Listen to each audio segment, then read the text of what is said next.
Hello guys, welcome back to our YouTube channel. Remember, on this channel I always repair my trade setup on my trade pairs. Here in this video I want to say hi. Hello guys, welcome back to our YouTube channel. Remember, on this channel I always repair my trade setup on my trade pairs. It's been a while, like it's been months since I uploaded on YouTube, and I would say I'm sorry for not being that active. And that was when my content has started going more viral and people have started engaging with the channel before I ghosted. But I was then a student and it was my finals though, so I have to focus on my academic course and complete my 5 years program that I'm doing in the university. But if you have been on my Telegram channel, you should know that I always update you guys on my life. So I didn't just take a break. I only didn't upload on YouTube, but I was fully active on Telegram. So to make sure you are following my day-to-day documentary, make sure you click the link below and join the Telegram channel so you won't miss out on any updates, both the trade updates, my day in life, and just so many other things. Just don't miss out on any updates. And remember that Jovianking Trades channel is a place where you get insights on both trades in forex, crypto, and commodities. So preferably I trade metal, which is gold, XA, USA. And you can ask me more questions based on maybe fundamentals or kind of how I do get my biases on trading. So make sure you just join the Telegram channel and Telegram group chat so you won't miss out on any updates. So today I want to start up a kind of my 2025 trade documentary. I believe this year is going to be a great year and it started so well. So I want to do a documentary. I want, if I grow old or maybe in future years, I want to sit back and watch myself on YouTube. So that's why I created the channel, and I want to watch myself, not just because of you watching me. So you subscribing means that you want to gain value and also want to learn from my own process. No man prays to be a failure. So following me means that you're gonna succeed one day. I don't know whether it's short, it's far, but all we know is that you are going to take the process gradually and grow and be sustainably wealthy in future. So make sure you subscribe. Let's grow together and engage on my Telegram. I also have an Instagram handle, so you can also message me there. I'm fully active on Telegram and Instagram. So let's dive into the video as what we have today. Here on my chart, this has always been how I arrange my chart, and I always tell people that your first step to trading is being able to organize your chart so it is true to what you intend to do on the chart. So once you didn't get to arrange your chart well, it means that every single day we just be confused and won't even know whether to buy or to sell in the market. So personally, I do prepare my chart this way by marking out my day high and my day low, which is 4 hour high, 4 hour low. You can check my previous video on how I do it, and if you didn't get to understand, you can then suggest to me in the comment section so I will throw more light on how I mark out my day high and my day low. So this is how it's always been. If market is it's an uptrend, once market gets to my support, I look for buys. If market gets to resistance, I also look for buy. But if I look for buy here, I will allow market to invalidate and then push up before I take a buy. If market is in a selling trend or in a consolidation, I will be waiting for a sell at this area, and if markets can get here, I will also look for sell continuation downside. Or if the market is not in a strong sell, then here I will also look for a buy, but not targeting here again. That's always been how I do find my trades.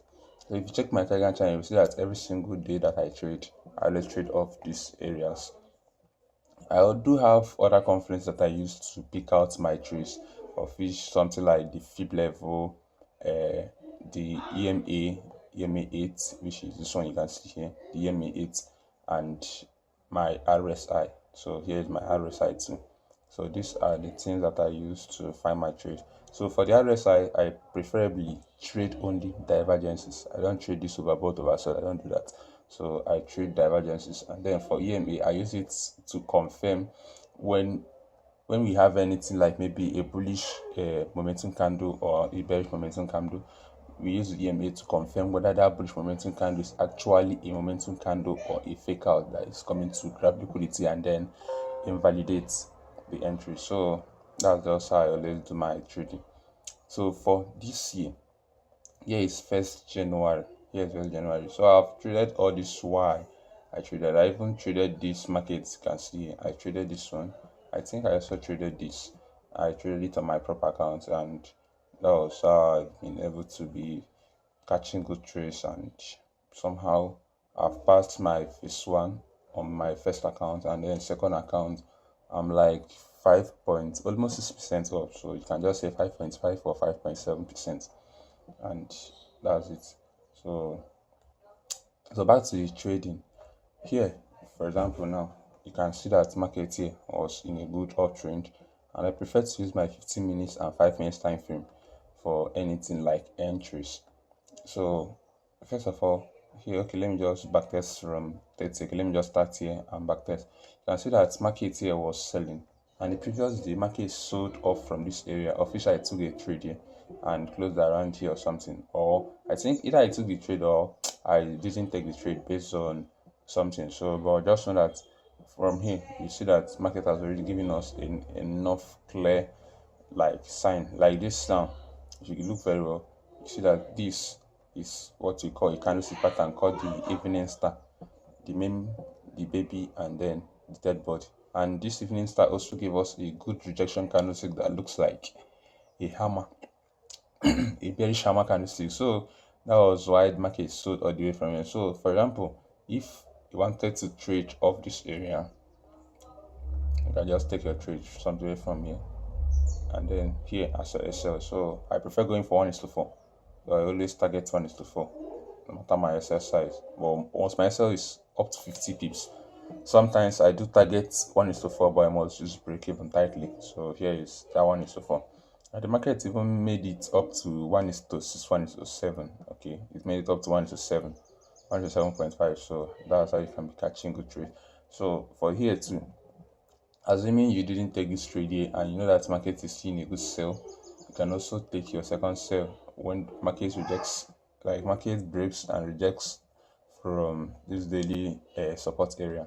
So rejecting here makes it an invalid support, and you should take your sell immediately from here, targeting holding here as your SL, the tip of that candle, and you go for your 1:4.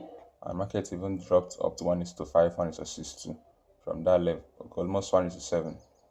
Okay, 1:6.9, just roughly 1:7, and that's how you'll be able to make good moves from the market. So for the next day, you can see that markets from here sold, and preferably since there is a recent swing high, I then use my fib level to mark out this area, and then this my most recent low.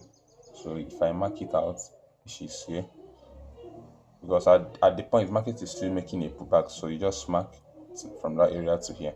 Here is your TP1, and here is your TP2.